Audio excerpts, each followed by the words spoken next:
Մինչև նոր ուսումնական տարվա մեկնարկը 200-ից ավելի դպրոց այսպես մեկընդմիշտ փակելու է իր դուռը։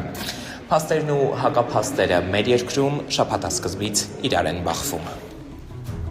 Կառավարության դեռ 2022 թվականին ընդունած որոշումն է սահմանելու պետբյուջեից հանրակրթական ուսումնական հաստատությունները ֆինանսավորելու կարգ մեթոդաբանությունը։ Հենց այս փաստաթղթին հղում անելով են ոլորտի մասնագետները պնդում, մինչև այս տարվա սեպտեմբերի 1-ը, այսինքն 2026-27 ուստարվա մեկնարկը Հայաստանում դպրոցներ են փակվելու, թեպետ այդ մասին ուղիղ խոսք գործադիրի փաստաթղթում խոշորացույցով փնտրես, չես գտնի։ Դրա հիման վրա 2023 թվականին նախարարը ստորագրեց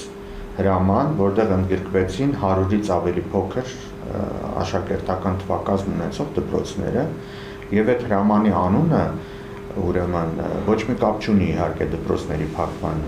նույնիսկ բառը չի օգտագործում։ Ահա եւ այդ հրամանը հյուսիսից հարավ, ավելի կոնկրետ Շիրակի Աշոտսկից Սյունիքի տանձատապ, այստեղ 232 դպրոցի անուն կա։ Նախարար Անդրեասյանն այս փաստաթղթով հաստատել է հանրակրթական այն ուսումնական հաստատությունների ցանկը, որոնք ներառում են կրթական որակյալ ծառայությունների հասանելիության ապահովման ծրագրում։ Ներքին կարգով է բոլոր դպրոցներին ասվել էր հիմնականում մարզպետարանների միջոցով, որ ձեր դպրոցները ամենայն հավանականությամբ վերակազմակերպվեն եւ երեխաները դասի կգնան համայնքային կենտրոն դպրոցներում։ Դա գալիս է Հայաստանի Հանրապետության կառավարության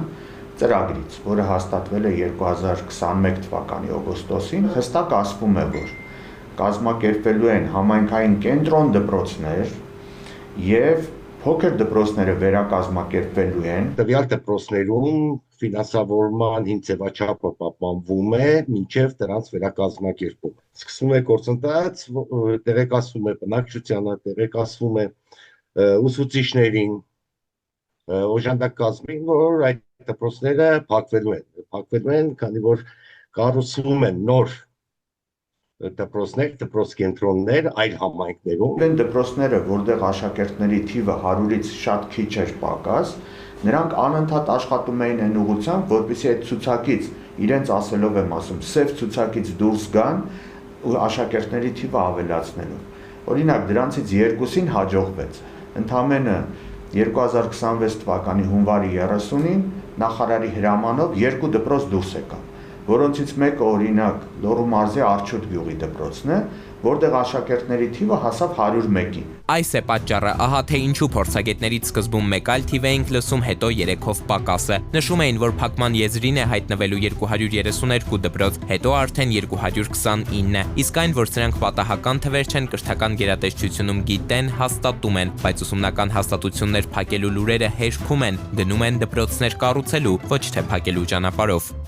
Կրթության ոլորտում իրականացվող պետական քաղաքականությունը միտված է հանրակրթության արդյունավետ զարգացմանը, կրթության հասանելիության ընդլայնմանը եւ որակի բարձրացմանը, այլ ոչ թե կրթական հնարավորությունների սահմանափակմանը։ Ցավալի է, որ կրթության ոլորտը շարունակվում եւ թիրախավորվում է հասարակության շրջանում անհիմն անհանգստություն եւ թյուր ըմբռնումներ առաջացնելու նպատակով։ 229 դպրոցներն այն ուսումնական հաստատություններն են, որոնք չնայած 2023 թվականից գործող ֆինանսավորման համակարգին փող են ստանում դեռևս հին բանաձևով, ոչ թե դասարանների, այլ աշակերտների թվաքանակի համար, պնդում են գերատեսչությունից։ Կարծում եմ այն մարդիկ, որոնք այս թիվը հրապարակել են, մի քիչ լավ չեն պատկերացնում,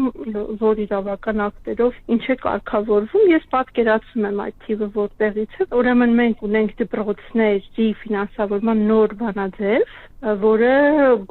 գործում է 2023 թվականի սեպտեմբերից, բայց նաև հանրապետությունում ունենք փոքրաքանակ աշակերտներ ունեցող դպրոցներ, որտեղ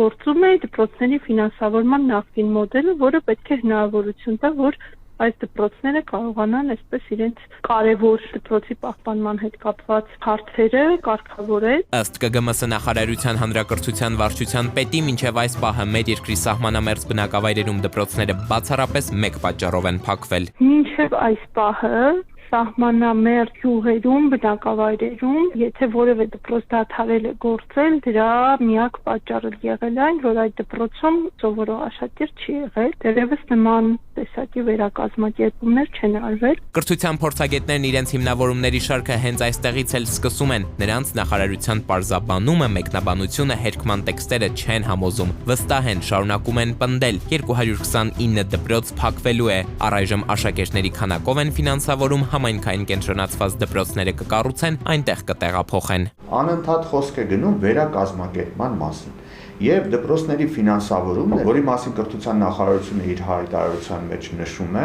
վերաբերվում է ուրեմն ֆինանսավորման կարգը մինչև դպրոցների վերակազմակերպումը,